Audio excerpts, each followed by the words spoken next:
right. Facebook, welcome. We are on live. Are we live? Yes, we are. We live. Hyper figured it out. We didn't even have to call IT. Well, hold on. Let me verify. Let me verify on the website here. It's all good either way. Yeah, we're good. We're live. We're I good. see us. All right. Yep. So now we're speaking to the Maybe more universe. of a river sound topic. We don't have to go there today, but I'm just really interested in what people feel about yoga, about Tai Chi, about Qigong. Yoga bear. I want to know about all of the ancient healers, ancient medicine, because what the ancients said, and there's still some places in Asia, from what I can understand, that they pay people that they go and they receive healing from the masters, from the people that know how to do it, that it's been passed down, and for you to become in one with your body, knowing how to heal yourself from within, that you're healed within, keeping yourself whole before there are symptoms. And mostly by doing that, by releasing the negative energy and keeping positive energy in your body. Well, gosh, there's nothing wrong with that. How many times are we not to be fearful? And so they would actually pay people to stay well, but they would not pay that person that they're seeing if they become ill, because it was like, hey, you're not doing your job. I am. They celebrate and trade into healing. Where in the West here, we trade into doctors. That's our number one thing is we compartment. We'll what do you Right. Compartmentalized. Yes. So anyway, so we've got an ailment, we're going to a doctor. We've got a spiritual need, we're going to a priest, we're going to a spiritual pastor, we're going to someone in a spiritual manner to help us if we're having some neurological or some psychology problems. Then okay, we're going to go see a psychologist, a therapist, or something like that. We have doctors. We have lost all of that healing that people would do on the inside. But it's so amazing when you start seeing so much coming alive now with the herbal or foods and our herbs and our essential oils, and people taking time to meditate and ascend and just relax and find their peace, find their center, whatever's going on, releasing finding different movements, different things that they can do to move the body, but yet release the negative energy and the stress, and to come back getting ready for their day, to come into this beautiful alignment of I'm creating and pulling the energy from within for my day to be able to go out and do what's wrote upon my scroll, and whether that would be in the workplace or no matter where it is, and then coming back home and taking some time to get back in center because you want to release what that day did put in and what you came in contact with, getting ready to slow your body down to be at rest, but to have the evening meal so that your digestive system's able to digest your food, that you're not in stress, that you've released the negative energy. Like, they take time for themselves to know where they are. We don't have time here in the Western. Now. We don't have time. What's that? Relax. We live outside of time. We live outside of time. You're in a trap. Come on. Let's get over this time stuff. Live outside of time. In the time. Change your perspective. Yep. Spot on. So beautiful that we're learning. Spot on. To get back into nature, because what have we become? We work indoors, we're indoors all the time, and we've lost track of bad air, de-stressing outside with nature and with the trees and in the forest, and planting a garden and being in the dirt, and grounding, just being outside and getting fresh air versus what the air conditioner's recirculating inside.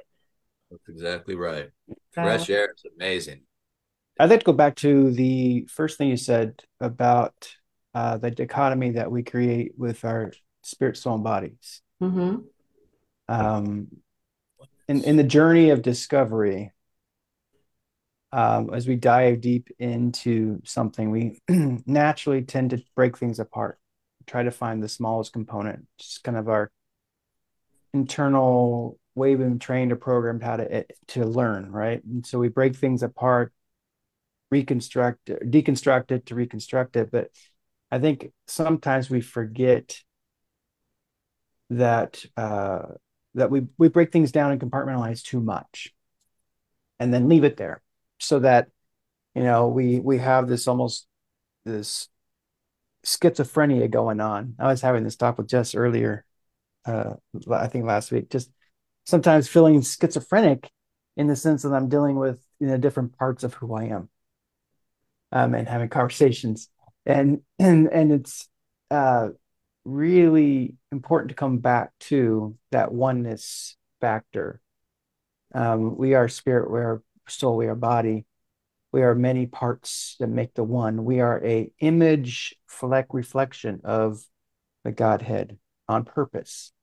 But there is still a mystery that remains in that Trinity aspect that is reflected upon our being. And we need to remember that mystery still exists, that there isn't as segmented and divided as we think in our Western culture of compartmentalizing. This is the body and boundaries of the body, this is the soul and the boundaries of the soul, and this is the spirit and the boundaries of that. And yes, they're connected, but there's boundaries, and we work with them. We always think they're like three people at a table, which helps. I mean, as a child, it helps, and in my thinking in a new idea, it helps for me to separate them out that way. But that's not the way they exist. That's not how it's intended to exist. They are one and the same, just as you bear the same. Like, this is the way that Father was teaching me about it, still teaching me about it, is that you have multiple names, multiple designations. Do you step out of one name to be another name? Do you cease to be other? No, there's just a functionality that exists, but it's still a oneness. And there's a mystery in the oneness of our being. The soul and the body intertwine, and the spirit intertwines, and it's all the same. So, you know, when you start saying, I'm a spirit being, and I am a spirit being, and I have a conversation with my soul. Well, is my soul sitting over there? Who's talking? Who's not talking? Who's listening? Right? You can get a little crazy if you keep it like this categorizing and dichotomy too distinct. You are all the above, and you function and move and have your being in all those things. And it's kind of important not to go too far off the fringes on this, I think, to the point where um, that schizophrenia really takes a hold, and you're sitting, on your couch and moving from couch to couch. Okay, now it's like playing that chess game, right? Playing against yourself in chess, and you got to turn the board around. What am I, black or white today? I don't know. What side of the board am I working on here? Who's talking? Who's thinking? Who's speaking? Um, it the thing about the Western culture, at least for my education, my studies, it's very it categorizes, dissects the sciences, and the investigation comes out of that Western culture and the beginnings of that, right? So we have a real uh, segmented concept of things, and if you go into the Eastern cultures, it's not the same, from my understanding. It's much more uh, blended, much more enigmatic, even, and it's okay. And I think that's, if you harken back into the Hebraic culture, the way they think in the Old Testament, that was much more emotional, pictorial, more uh, nebulous. And that was just the way you thought and moved and thought and breathed and had your thinking. And I think it's important to remember it's both and we don't get too creative or too into the weeds with dividing and cutting things up, that we forget the mystery that still exists in all of that. It's if I could just add something, it's Yeah, just go ahead. making me think about the brain and so we got the left hemisphere and the right hemisphere. And correct me if I'm wrong. The left is more analytical. The right side is more creative, more emotional, Something like right? that. So Yeah. so you've got people that live on one half of their one half of the brain. It's we've talked about this, the Greek and the Hebrew. Greeks think it here, right? The Hebrews see and feel. You need the whole completeness. So that's number one. So you've got a segment of humanity that's living on one side of their brain. You need all of your Yeah. brain, but you got to realize we've talked, right? Papa Ian talked about this, four brains. Well, wait a minute. What's that look like? Well, if you think about it, it's like, okay, hey, this makes sense. So your head brain is just decoding information, right? And we talked about the heart brain. The heart brain's 5,000 times more powerful. It's magnetic. The brain's electric, Yeah. right? So, and then you get your belly brain, your intuition. It's a spiritual gateway. Hello, folks. How's your intuition today? And then you get your body, the transmitter and receiver of frequency. Low vibration, high vibration, high frequency, and good vibration. Right? So if you've got folks that are stuck on the left side of their brain and they don't even know everything else that's going on around them, man, they got to get on board. Yeah. That's why I think relationships are so important. And I think the father's done it that way. Where we kind of, you know, either go left or right brained, and to bring together, that's the relational component of it all.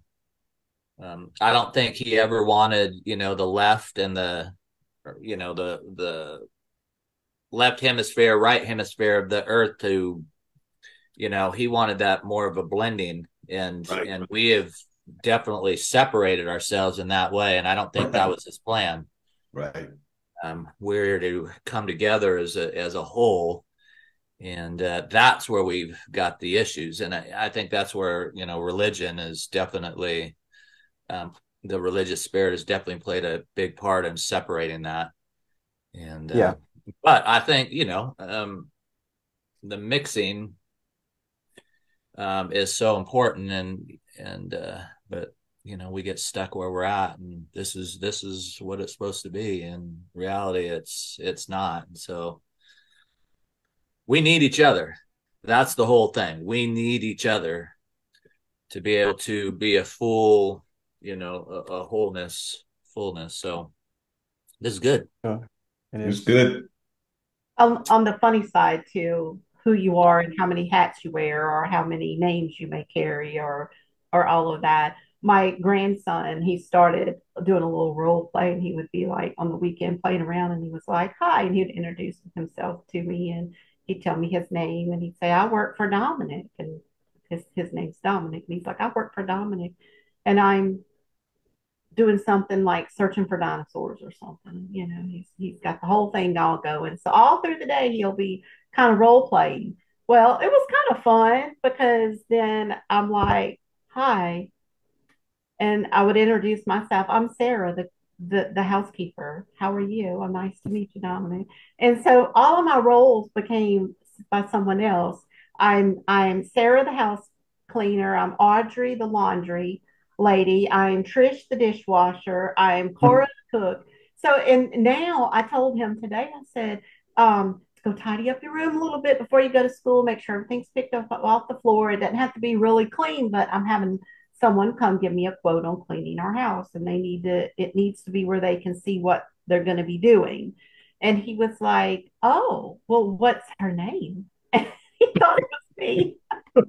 And I said, no, I'm really having someone come. He said, can I meet her? And I'm like, no, I'm having a real person.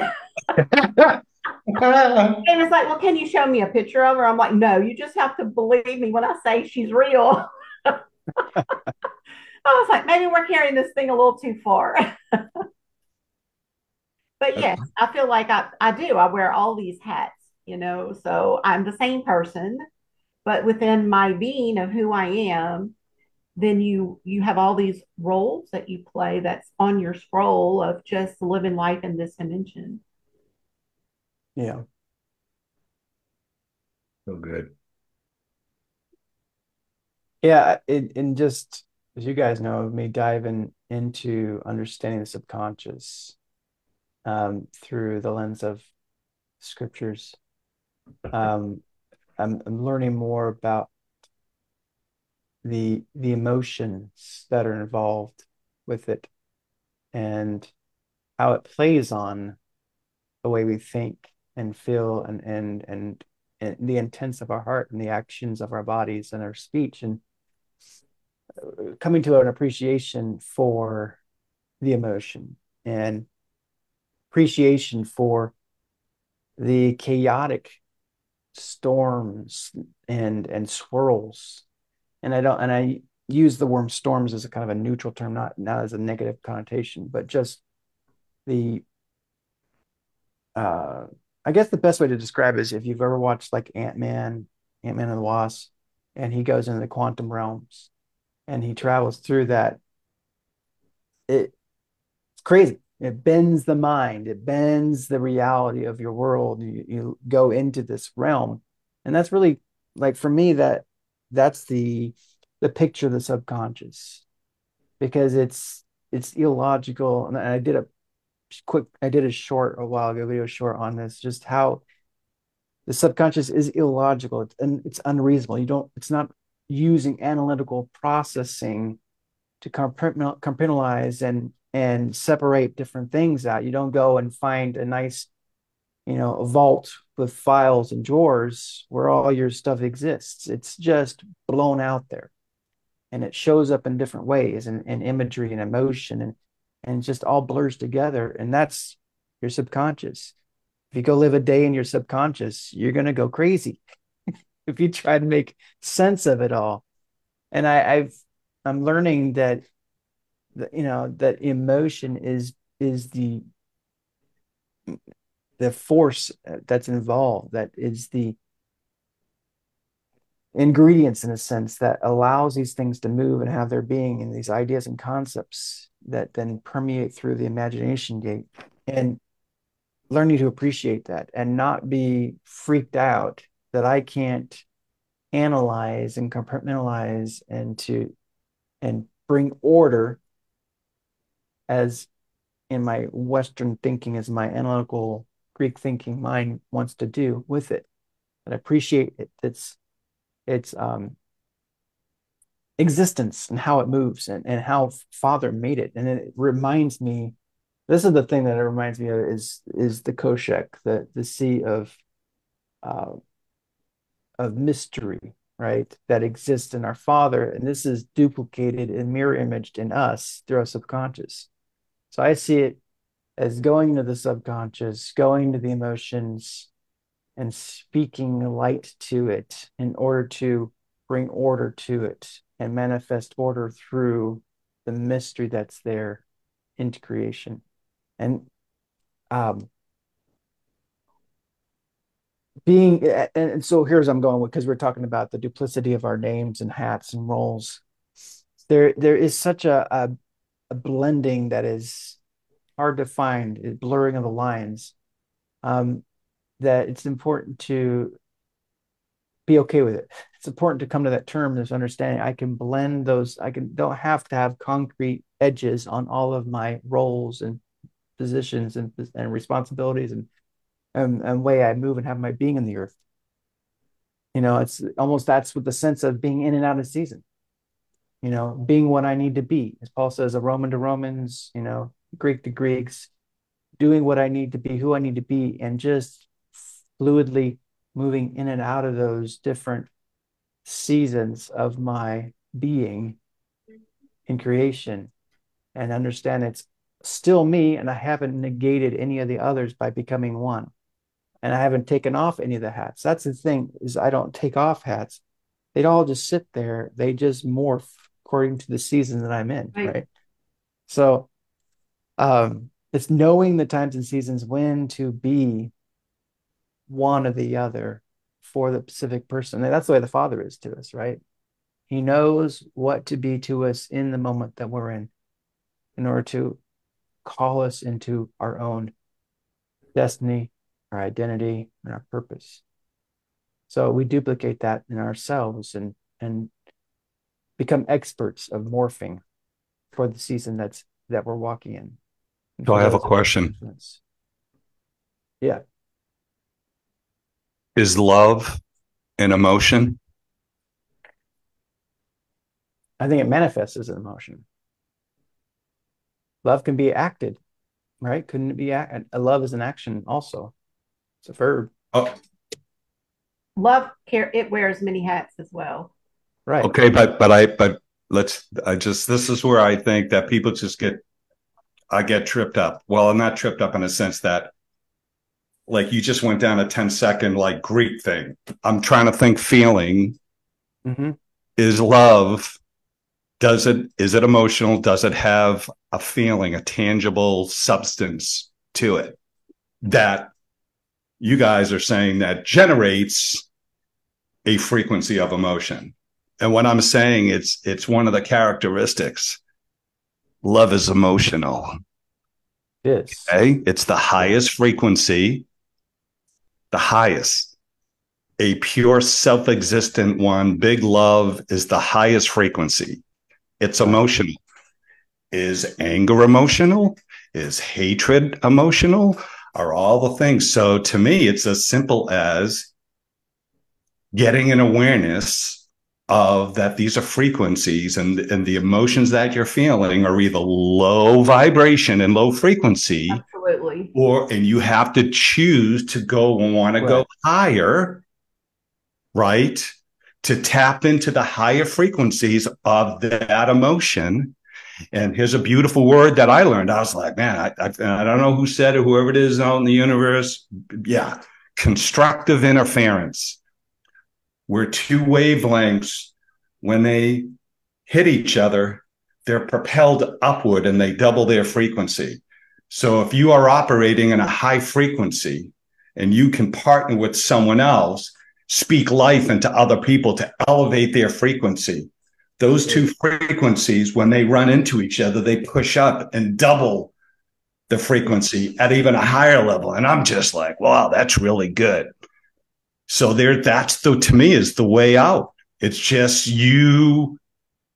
nobody's denying the feelings that you're feeling, but you've got to acknowledge that you're in a low vibration, and that there is higher frequencies, the highest being love. And if you begin to look in that way and look up, I think that itself is going to attract, because just too many people they're trapped in their own mind and they don't know how to feel emotion, because the love comes out of their heart. So they're stuck in their brain, in their head, and they're living on one side of their head.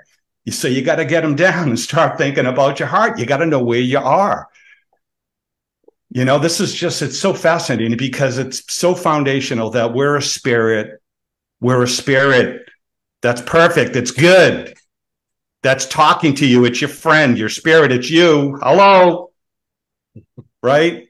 But your soul is the one that's like in chaos, and your spirit's trying to help out. And your body says, hey, when you guys can finally figure out what you want to do, I'll play along nice.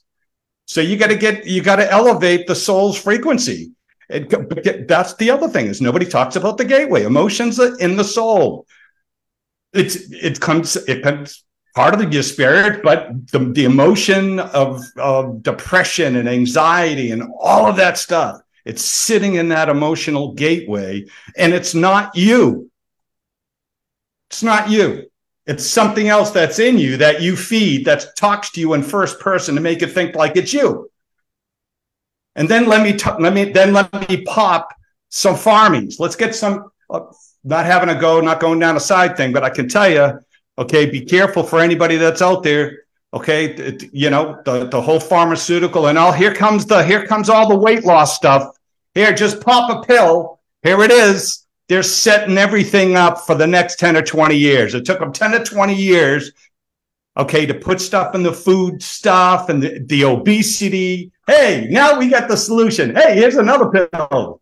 Right. Well, you know what? Fasting and a good diet does a lot. And I'll leave it at that. And not having to go at anybody. Because I'm just loving big. Truth flies like an arrow. That's the other thing. Well, right? and you've touched on it that the because our soul and body and spirit are not separated like we think sometimes. Right. What one does impacts because they're quantumly entangled. They're woven Right. together. They're one and the same. They're Right. a trinity. Right. So when you do something to one, it impacts directly the other, Right. and vice Right. versa. Right.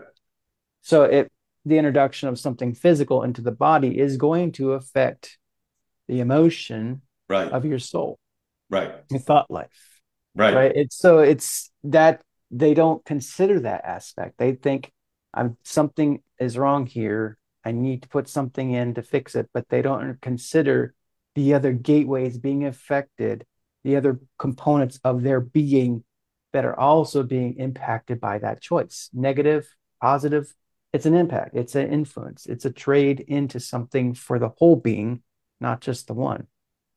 So people have to think, I mean, we have to consider the choice of medical pharmaceuticals, whatever, what is it doing to the whole being, and not just consider what it's doing to improve my physical being, Right. my physical component of me.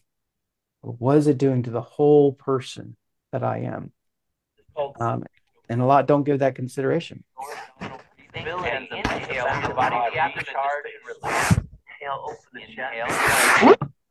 Getting some feedback on something that was weird. Yeah. That's that's one of the things I think and we've been kind of hovering back and forth going back and forth between this Greek and Western Eastern culture thinking, right? The things that we don't see is a stripping out in our culture over the centuries, and the pulling out of the whole being concept, as we've and maybe by design to keep us completely focused in on the temporal, the physical, the materialistic, and in doing so stripping out the identity of our whole being by segregating, alienating, diminishing, abdicating the emotional components of who we are as a being, the soul components, and continuing to ignore that component, realizing that the ignorance and the maladies of the soul are having deep impact on the body. And instead of dealing with the maladies of the soul and recognizing that part of our being not being affected and or being addressed, we continue for external sources to fix the physical, and only continuing and destroying and bringing down the soulish component of who we are. And I think that's part of the spirit of the age with materialism, is if I can remedy my ailments, physical, even emotional, with something external that I can put in my body, then I'll deal with my mental health that way. And it's not enough. It won't solve it. If anything, it'll cause more confusion, more polarity, more division, more angst in the nature of our soul and spirit than ever before. I was talking to my kids this last night about we did this little exercise, and I've got 4 boys. So when we sit down at the dinner table, it's all hands on deck. Everybody's yelling, not yelling, but everybody wants a piece of the pie of the conversation. So it's like you can't take a breath. It doesn't feel like there's any breath in that space. And so I did a little short exercise as long as I could. I said, okay, no one's talking for 5 minutes. Like literally, there's no conversation, there's no noise, there's just sitting, eating quietly at the table. And after that, I asked him, what is that? What did you feel?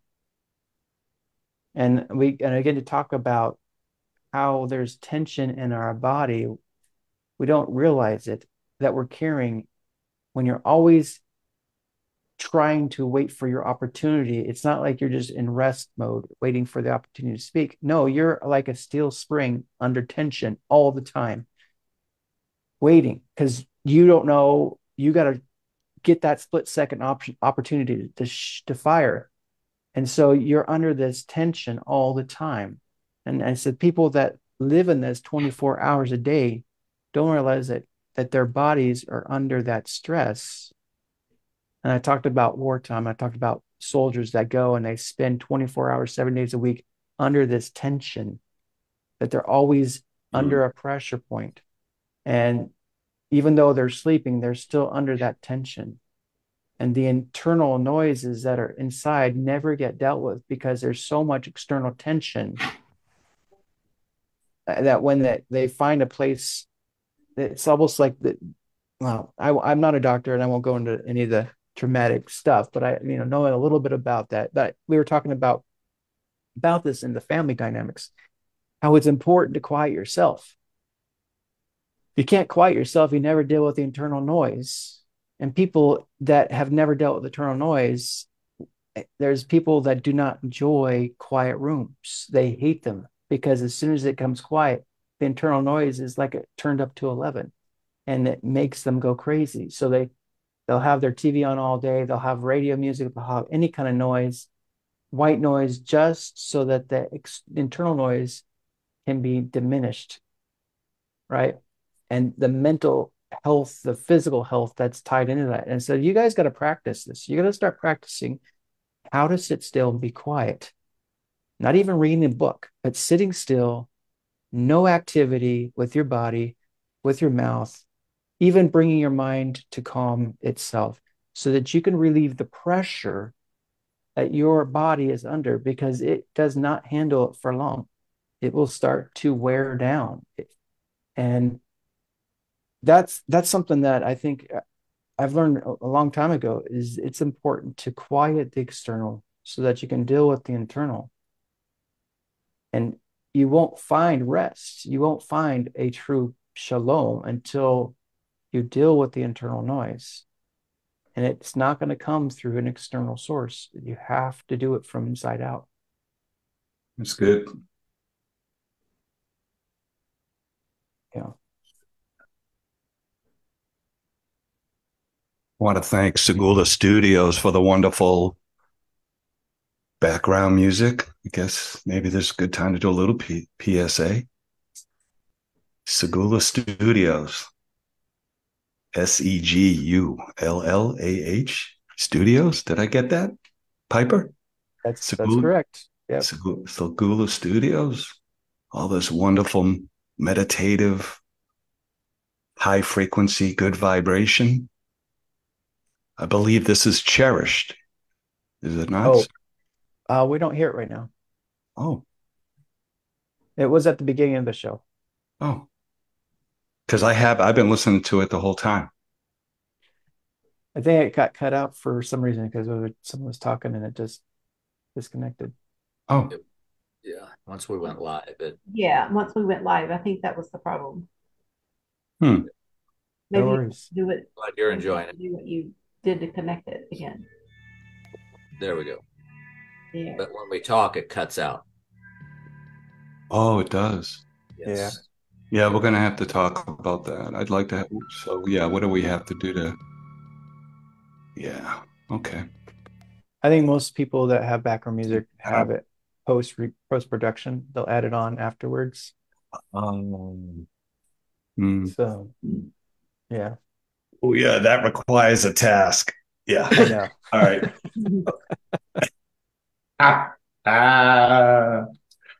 Yep, I'm out.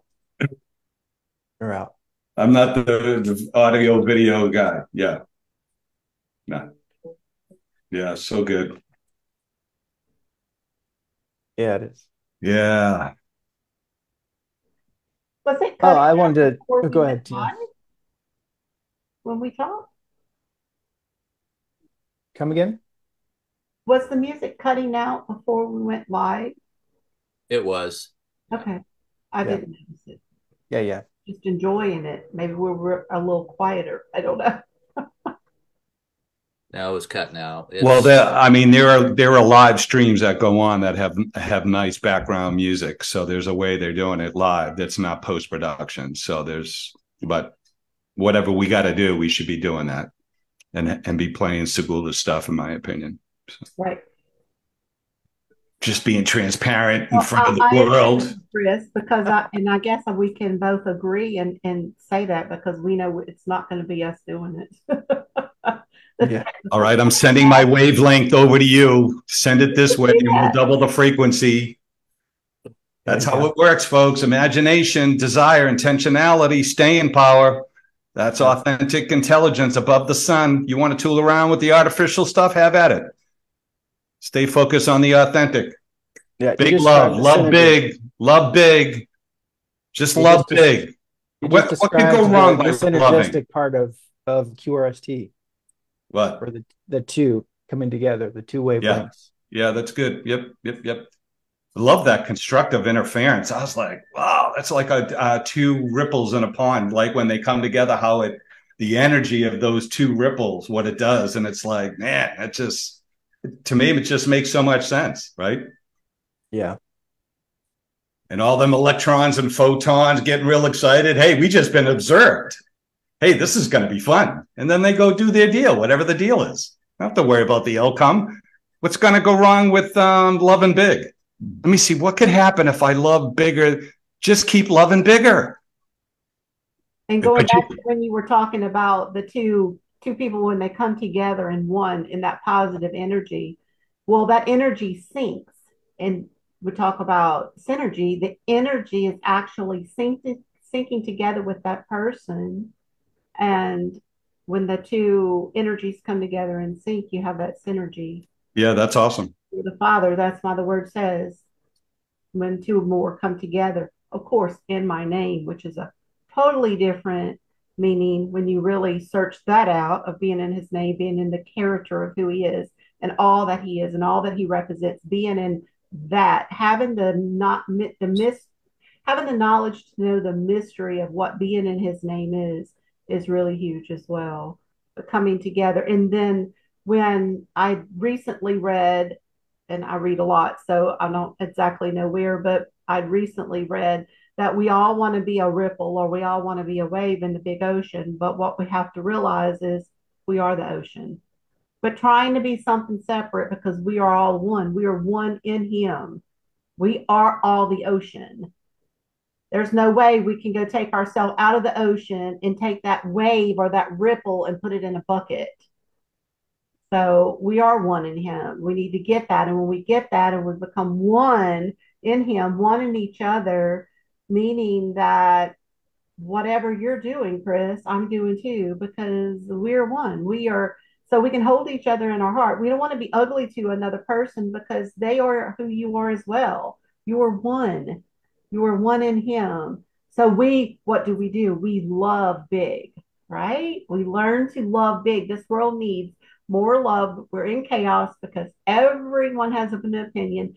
Everyone is separating themselves as an completely individual, leaving themselves out of the whole. Yeah, the planet has a love problem because, and I'm still working on it. I love loving people. It's hard to kind of get the love coming on the inside because you're broken. It's hard to let yourself be loved and give yourself a hall pass, right? Because your past is you're haunted. You're living in shame. It's a lie. It's not you. There are malevolence that you've been feeding for a long time. You're a king. You're on the throne. You don't have to tolerate it. You just got to okay, make a decision, a choice. Enough is enough. Yeah. You know, and this will be helpful. I sent you guys, I think, the video of that dude, that Stanford graduate that was speaking at the graduation and it was just great. And the 4 takeaways after he was in his 40s, a real successful guy, real bright, just a real good dude. Yeah, just real freaking smart. 4 things: do hard things.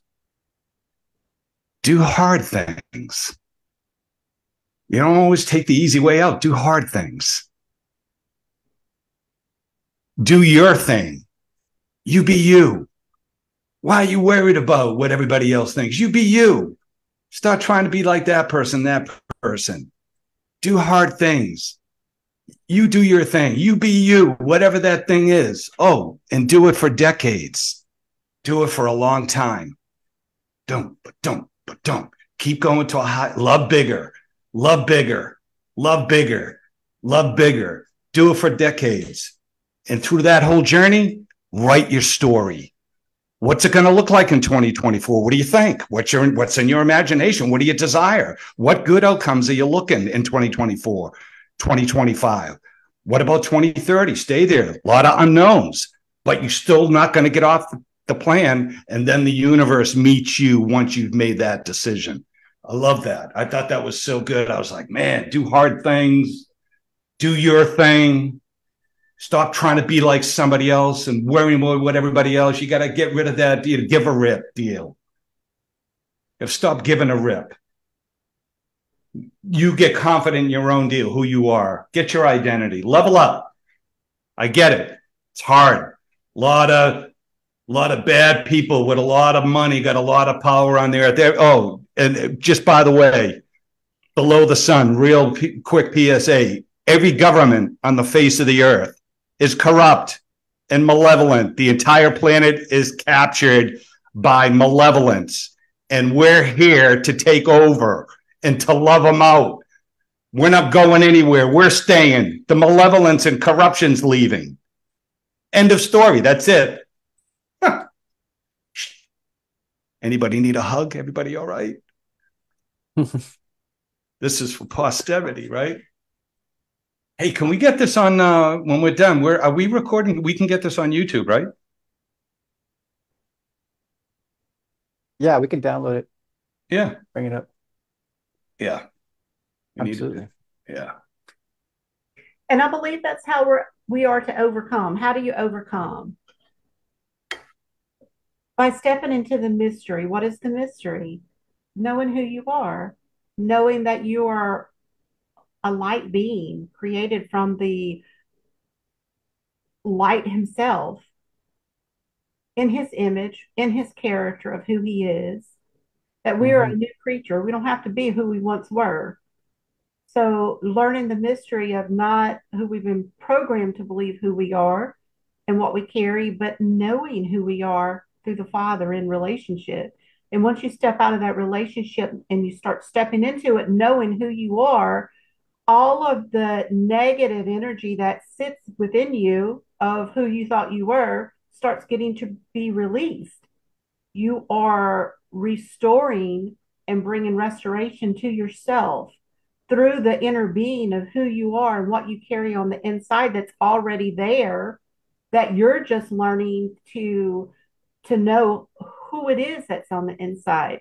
And as we start restoring ourselves and we start learning who we are, being who we are, learning to love, learning to clear out that lower frequencies and whatever emotion it is, whatever area it is, and bringing all that to a higher level, that is our future. That is who we are. That's who we're becoming. This is overcoming. And we're not sitting in that junk. There was a time that in the church age that we were doing all the what is your gifting and what is your gifting and what are we doing and what do we have going on, and we're gonna war against that, and we're gonna battle the enemy, and we're gonna beat that out, and we're gonna stomp, and we're gonna work, and we're gonna plow, and we're gonna do all the stuff. But now, with this walking through a new door, coming into the mystery of the end age, of the age of Aquarius that we're walking into, leaving Pisces where we were in that war and in that work and in that doing, to now we're in that walk through the door of being in the peace, being in the rest, being in the mystery, knowing who you are, working on that, meditating on who you are, ascending before the Father and sitting more on your throne of being in your kingdom place, in the kingdom realm, being with others with like-mindedness that help you evolve and help you grow and help you to become and support who you are. We're learning new wording, we're learning what we speak over ourselves and what we're saying and what we once said, that this is killing me, or whatever, all of those lies, learning that your body hears you. Watch what you're saying, because your body will come into an agreement. Learning that really the breath that we were created with, the breath that God gave us, is the breath that creates, because it's his breath that's coming out of us. So we're creating just like he did. And as we're creating everything that's around us, we're creating our future. We're creating Yep. the world around us. What we focus on, we are creating. And that's huge in what we're learning now, and what we're focusing on, and what we're speaking, and what we are coming into an agreement with. And it's just going to get even more so as we grow and mature, that we're going to have taking back the great power that we were given to orchestrate here on the earth from Jesus on the inside of us. Be in his hands and feet, be in the temple, be in the house that he's living in, where he's just flowing out of us the river of life. And we're just all at one with him, because there is no separation. So being at one with him to be able to bring the kingdom to the earth. Yeah. We've talked about this too. So if that's the case, where do you end and Jesus begin if he's on the inside of you? So when you speak, is this Mississippi speaking, or is this Jesus? Do you jump in and out? Geez, it's kind of like a blend. Like I can't tell the difference anymore. Yeah, and it's according to what frequency's coming out of your mouth. Yes. Well, that gives away your character. That gives away your coming out of the character of Jesus. yes. What that is, that is. But if it's coming out of a soulish person, and it's in that junk that we're still trying to work out and clean up our junk, well, then that's probably us speaking.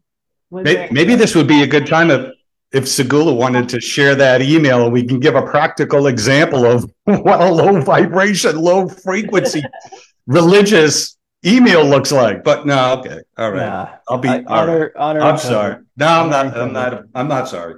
I love it. One thing I was talking about speech. I was chatting with Paul yesterday. Came across a discovery. We all know the phrase "train up a child in the way he should go," and when he's old, he won't depart from it. Again, another translation that cuts off. It's like the editor's cut. All the real good stuff got cut off on the editor's floor, because there's so much in the Hebrew that is missed in translating it into English, and at least in a lot of the Bible translations. And I discovered, and I decided, because I was in conversation with Father, and he brought this up to my mind. So when I got a chance, I jumped in to the Hebrew, of course, to see really what was he really saying. And I was astonished at what I found, because in the first phrase where it says train up a child in the way he should go, in the way he should go, it's translated in the way he should go, but the word is pai. It's the word for mouth. And it has nothing about movement with the feet along a journey or a direction. It has to do with the mouth. So of course I said, well, wait a minute. If this is the case, then what about the other words around this word, Hebrew word? So the first word, train, is often translated train or dedicate. Most of the time it's translated as dedicate. But the real interesting point is the root word for this. It's called hanach is the word. The root word for hanach is het or hek, which is a het and a kaf. And for those who don't know Hebrew lettering, I just use some. I'm not speaking Klingon. I'm pronouncing the Hebrew letters. Uh, it is the word for mouth or tongue, or excuse me, gums or roof of the mouth. So that's the root word for the word they used and translated for dedicate. So you got this concept in the first half of this passage that has to do with the mouth and nothing about journeying on a path.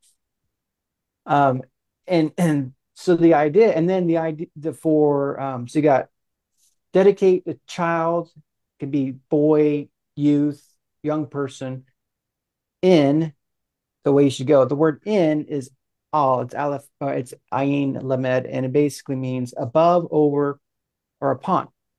So if you take it, it's dedicate child over his mouth, his or her mouth, has a whole other different connotation than somebody that's journeying on a path.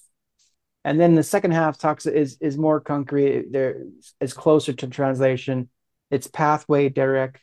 When he's old is the word for bearded, which is a sign of maturity. So when he has on the path, or excuse me, when he's mature, he won't turn away from the pathway, right? So the idea that I'm getting here is from the first half is that if you train the child how to govern over his mouth, or the gate of his mouth, what comes in, it comes out, the eating and the speaking, you train a child in that, because eating is as I was talking about, Paul says, it's the interactive symbology. Eating is interactive symbology for what's going on in a multidimensional trading existence. So when we eat, we don't just eat for food. We're eating is a trade for a whole being experience and transformation. Eating in Hebrew has a lot to do with instruction, eating your word. How many times have we said that? Eat the scroll. Your word is sweeter than the sweetest honey. Food, to the Hebraic understanding, has to do with maturation, for growing, for learning and coming into your maturity. So the mouth, the tongue, everything to do with the opening of breath and speech. This gate, it says, when you train a child how to govern, hover, brood over their mouth, when they mature, they will not depart from that gateway, from its proper use, from governing, from moving in and out properly on that pathway. And so the concept of journeying on a pathway, staying on the path, is not just about instruction and understanding and memorizing and getting the knowledge of the laws and the protocols and how to act and behave. And it has everything to do from getting from this is how you manage this gateway, what goes in and comes out of it. Christ says it's not what goes in that defiles you. He was talking to the Pharisees, which is interesting because when he was dealing with the Pharisees, this concept of defilement by what you're eating, or the dietary laws that the disciples were neglecting, and so they were up at arms because of it. It's like, it's not what goes into the mouth that defiles you, it's what comes out, right? And so he was taking what they had made a religion about, said that was a placeholder. Now I am what that placeholder is about. I am the word, I am the food. It's really wild, because when I just unlocked a little bit of this in this one passage, I stood back and realized the Hebraic world, the ancient biblical world, dealt a lot with food, dealt a lot with the breath, with the word. I mean, Christ is the word. He is the bread, right? He is the water. He is the bread. It's all of these things that deal with the central component of the human experience, which is the mouth. And so the concept of training a child to govern their mouth and all that it implies and the different dimensions of understanding if when they have governed that part and learn how to govern it when they're mature, they will not forget, they will not turn aside from what they have learned in governing this, because they create the world with their breath. So if they know how to govern this and how to oversee what comes and goes in and out of the gate of the mouth, they create the world they live in. They understand what they want to live in. They can create life, and they will continue in that because they've been trained properly. So it was just a phenomenal, uh, astonishing revelation, and the just another rabbit hole that I went down in this pursuit of understanding the Father's voice and its integration into my being and its function and purpose in creation for myself and for everyone else and our relationship with Him. Is just again the lengthening, the height, width, and understanding of what His voice is and how it moves and has its being and function in me and in our relationship. Wow. I love so much when we get the revelation of the Hebrew to something and we really get that and see how it completely changes what we've been programmed to believe it meant. It just Absolutely. brings such more maturity. And Jeff, I that was awesome. I would just like to encourage you to put that into the newsletter because I know that as of not yet, our Facebook book followers aren't as many as our newsletter subscriber followers. So it would be awesome if you would do that. It would be so encouraging for the mothers and the grandmothers who are looking to raise up these children in the ways that they are to go so they will not depart. Like I can see myself right now taking my Hebrew letters that I have that you can actually order from a friend of ours, Debbie, and taking these and showing them the meaning and taking that scripture so that they get a visual and they have the characters to hold and the scripture to look at and showing them this is why I correct what you say. I'm training you up so that when you can learn how to govern what comes out of your mouth, that you're actually speaking and creating. What you say is important. What you're speaking is important. Like you said, it's not what goes in that's defiling, it's what's coming out. And to Right. teach children that, I just like to encourage you to put what you said down.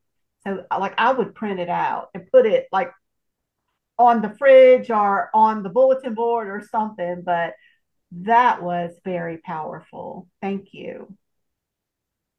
Absolutely. And the other I'm thing, full of just a quick qualifier, go down below the sun when we talk Hebrew and the living letters and the bloodline of the Hebrews, conversation for another day. So just for some folks that this is, above the sun, and the state of Israel and the nation of Israel are two different things. And the current administration, the state of Israel, is a corporation that trades on the Tel Aviv Stock Exchange. So when we talk Hebrews, don't automatically link it necessarily with the state of Israel, the corporation, and all the mess that's going on. Opinions aside, and all that kind of stuff, because the Hebrew, the letters themselves, they're sentient, they're living beings, and and then you develop relationship intertwined in your DNA, man, and your world changes from the inside out. Right. And And isn't it yeah, amazing that even science and the medical field have actually said they can see these living letters in our DNA. So crazy. it's a real thing, proven. yeah. And I'm of the belief that entangling with them is part and parcel how we regenerate things in our body.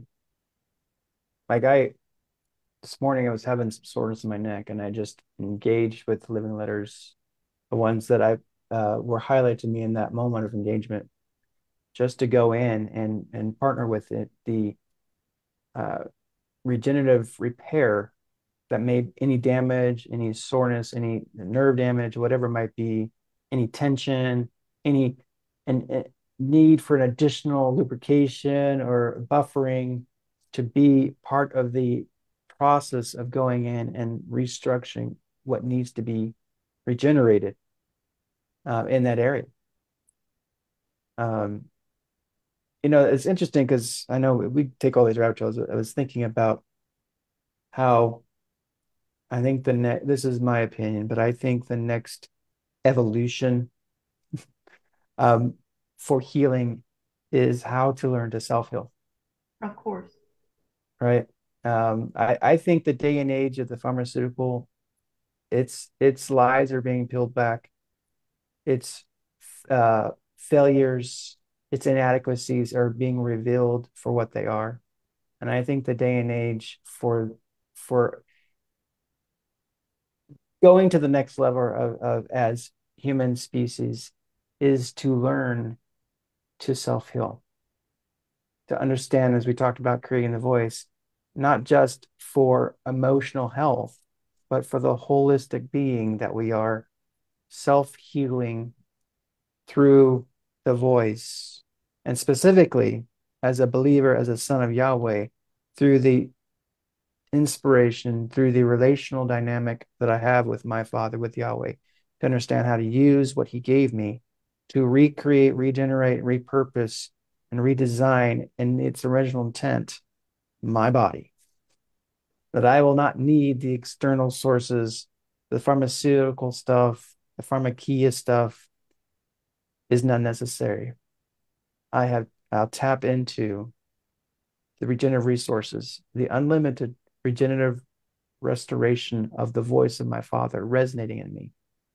And I believe that the relationship and entanglement with the living letters and understanding them is part and parcel to that journey of discovery.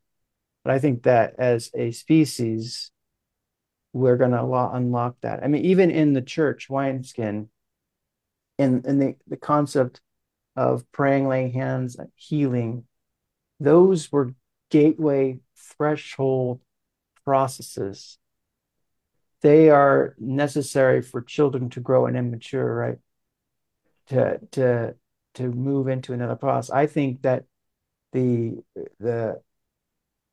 old paradigm of healing can only come from the prophet, from the fivefold, coming from people laying on of hands is not bad, but a pass through. It's not we're not building a temple here. We're not building another edifice. This isn't where we're going to land and stay, people. This is pull up those tent pole posts, those pegs. Let's move. We're nomadic. We're moving to the next revelation. And I think as we move through that threshold, we move from needing somebody who has the anointing to touch and bring the healing to a place where I am the anointed one, because Christ, the anointed one, is in me, through me. I tap into the anointing that is part of being a image bearer, and I begin to release it in myself, the healing. And then we move and train those also that need to understand how to operate in this. And so it becomes the shifting from needing someone else, paying someone else to heal me, to me enlightened now to the point where I can touch into the resource that is in me to bring my own healing through my own breath, my own framework of words and thought life. So good, bro. I love it. Get the CD if you missed anything. I love it. This is so good. Well, I think we're at the top of the hour, folks. It's been we've been all over the place today, haven't we? It It's was all only I entangled. like one that. second ago. It was only 1 second ago. I Yeah, know. we just started, right? I love living in the now. Absolutely. So I guess we'll just tie loose in here and say thanks for watching. Continue to follow us on abovethesun.io. Get connected to the community. We do other calls like this on Fridays. Have guest speakers on. We have another wonderful deep dive into health and wholeness through river sounds on Friday mornings. If you head over to abovethesun.io, you can subscribe and get all that wonderful information and updates as to what we're doing as a community. Don't forget to like us on Facebook, join and follow us on our page where we have a weekly, at least once or twice, right, Chris? You do a weekly little blog post or a Yep. podcast, and Yep. gets posted on there. So pay attention to that, subscribe, and get updates on that as well. And reach out to us, and we'd love to hear your feedback on how we're doing on this live stream on Thursdays, and anything else you want to comment on. So with that, I guess we're good to go, guys. You got anything else you want to share before we head up? Just keep loving big. Love big love. All right. Be blessed. All right.